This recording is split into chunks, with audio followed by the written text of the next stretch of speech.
BPM praise, worship songs, inspirational Bible verses, food for souls. Streamer. Like, share, subscribe. Exodus chapter 9. A plague against livestock. Go back to Pharaoh. The Lord commanded Moses. Tell him, this is what the Lord, the God of the Hebrews, says. Let my people go, so they can worship me. If you continue to hold them and refuse to let them go, the hand of the Lord will strike all your livestock, your horses, donkeys, camels, cattle, sheep, and goats, with a deadly plague. But the Lord will again make a distinction between the livestock of the Israelites and that of the Egyptians. Not a single one of Israel's animals will die. The Lord has already set the time for the plague to begin. He has declared that he will strike the land tomorrow.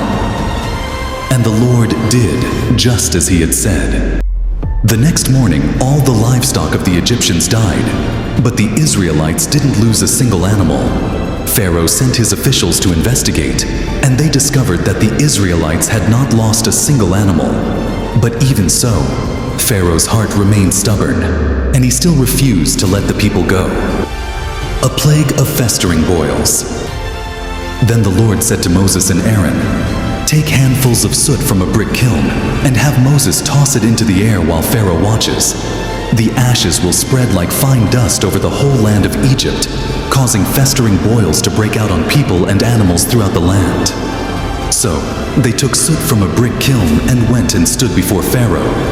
As Pharaoh watched, Moses threw the soot into the air, and boils broke out on people and animals alike. Even the magicians were unable to stand before Moses, because the boils had broken out on them and all the Egyptians. But the Lord hardened Pharaoh's heart, and just as the Lord had predicted to Moses, Pharaoh refused to listen. A plague of festering hail. Then the Lord said to Moses, get up early in the morning and stand before Pharaoh. Tell him, this is what the Lord, the God of the Hebrews, says. Let my people go, so they can worship me. If you don't, I will send more plagues on you and your officials and your people. Then you will know that there is no one like me in all the earth. By now, I could have lifted my hand and struck you and your people with a plague to wipe you off the face of the earth. But I have spared you for a purpose, to show you my power, and to spread my fame throughout the earth. But you still lord it over my people and refuse to let them go. So tomorrow at this time I will send a hailstorm more devastating than any in all the history of Egypt.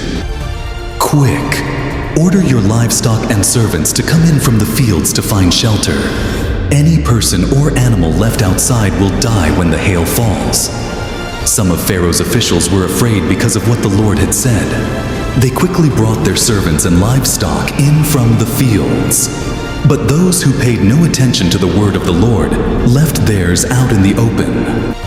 Then the Lord said to Moses, lift your hand toward the sky so hail may fall on the people, the livestock, and all the plants throughout the land of Egypt. So Moses lifted his staff toward the sky, and the Lord sent thunder and hail, and lightning flashed toward the earth. The Lord sent a tremendous hailstorm against all the land of Egypt. Never in all the history of Egypt had there been a storm like that, with such devastating hail and continuous lightning. It left all of Egypt in ruins.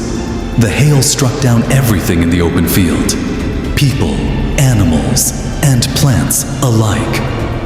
Even the trees were destroyed. The only place without hail was the region of Goshen, where the people of Israel lived. Then Pharaoh quickly summoned Moses and Aaron. This time I have sinned, he confessed.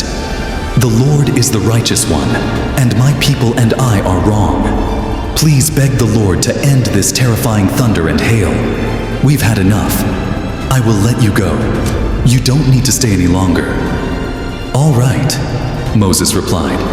As soon as I leave the city, I will lift my hands and pray to the Lord.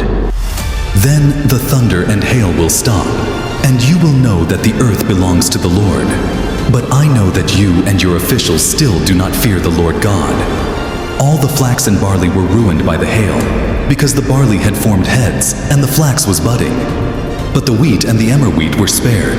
because they had not yet sprouted from the ground. So Moses left Pharaoh's court and went out of the city. When he lifted his hands to the Lord, the thunder and hail stopped, and the downpour ceased. But when Pharaoh saw that the rain, hail, and thunder had stopped, he and his officials sinned again, and Pharaoh again became stubborn. Because his heart was hard, Pharaoh refused to let the people leave, just as the Lord had predicted through Moses. Thank you for watching. Please subscribe, comment, and like for more.